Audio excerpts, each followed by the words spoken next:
Ladies and gentlemen, welcome back to the channel.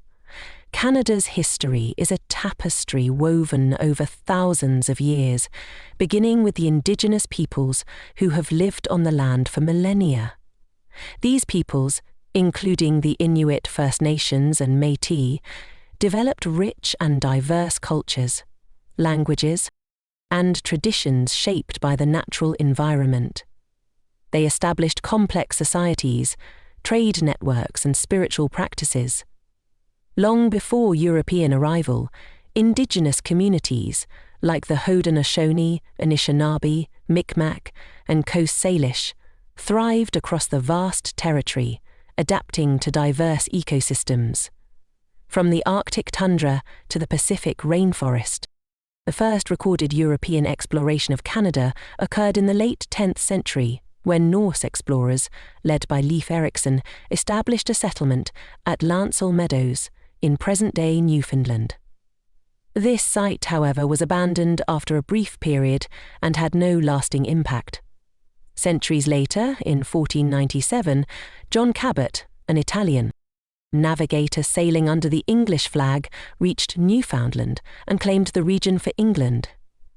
His explorations were followed by those of French explorer Jacques Cartier in the 1530s, who travelled up the St. Lawrence River and claimed the territory for France. These early expeditions marked the beginning of European interest in the region, driven by the promise of rich fishing grounds and valuable resources like furs. The 17th century saw the establishment of permanent European settlements. In 1608, Samuel de Champlain founded Quebec City, which became the heart of New France. The French focused on building alliances with indigenous peoples, especially in the fur trade. This relationship was mutually beneficial, but also introduced European diseases that devastated indigenous populations. New France expanded with settlers, establishing farms, towns, and trade routes, while Catholic missionaries sought to convert indigenous peoples to Christianity. The French presence faced challenges from the English, who established their own colonies along the Atlantic coast. The struggle between France and England for dominance in North America culminated in the 7 Years' War, fought between 1756 and 1763. The conflict ended with the Treaty of Paris, which ceded control of New France to Britain. This marked the beginning of British rule over what is now Canada. To accommodate the French-speaking population, the British implemented the Quebec Act in 1774, granting religious freedom and preserving French civil law. This decision helped maintain relative peace in the province of Quebec, but fueled tensions with Plan d'Aubert-Lamiens, the 13 colonies to the south, contributing to the American Revolution. During the late 18th and early 19th centuries, Canada evolved as a British colony. The arrival of United Empire Loyalists, American colonists who remained loyal to Britain during the Revolution, boosted the population of Upper Canada, now Ontario, and solidified British cultural and political influence.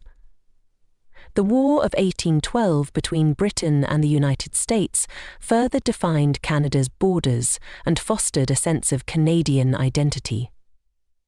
The construction of the Rideau Canal and other infrastructure projects aimed to defend against future American invasions and support economic growth.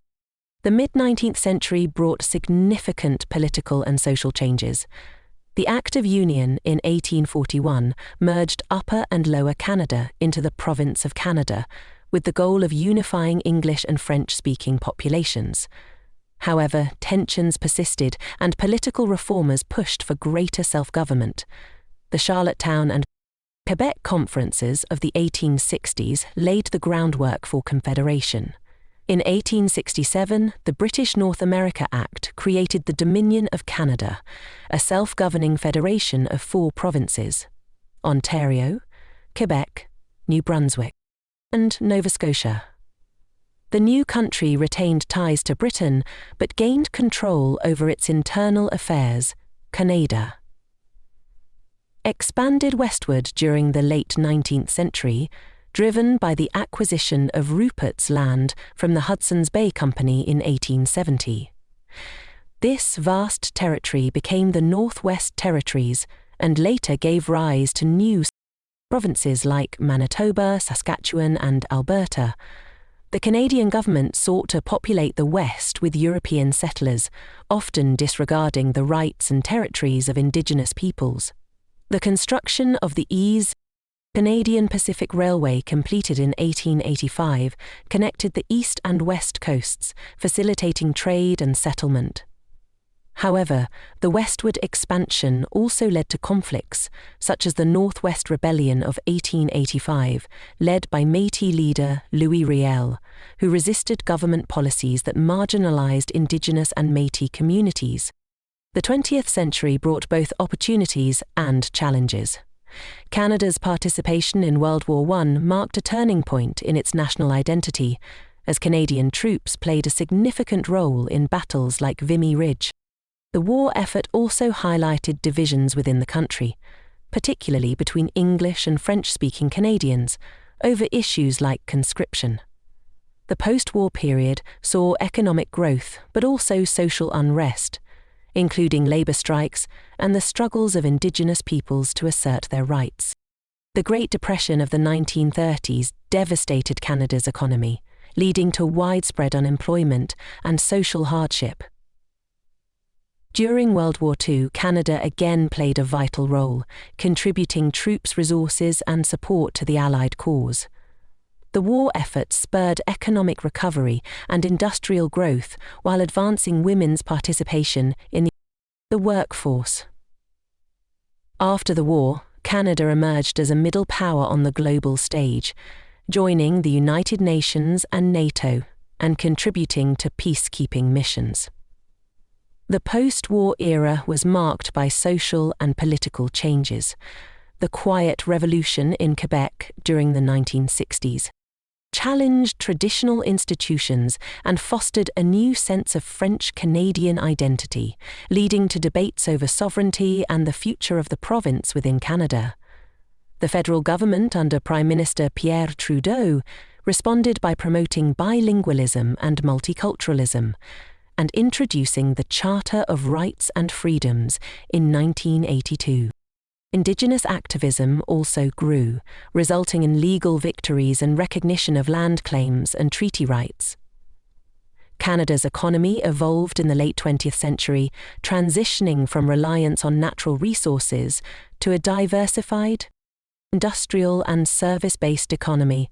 Free trade agreements such as the Canada-USA Free Trade Agreement and NAFTA integrated Canada into the global economy. However, issues like environmental degradation, Indigenous reconciliation, and regional disparities continue to pose challenges. In the 21st century, Canada has positioned itself as a leader in promoting human rights, environmental sustainability, and multiculturalism. It remains a constitutional monarchy and parliamentary democracy, balancing traditions with progressive values. While challenges persist, such as addressing the legacy of colonialism and climate change, Canada continues to shape its identity as a diverse and inclusive nation, with a deep respect for its history and natural heritage.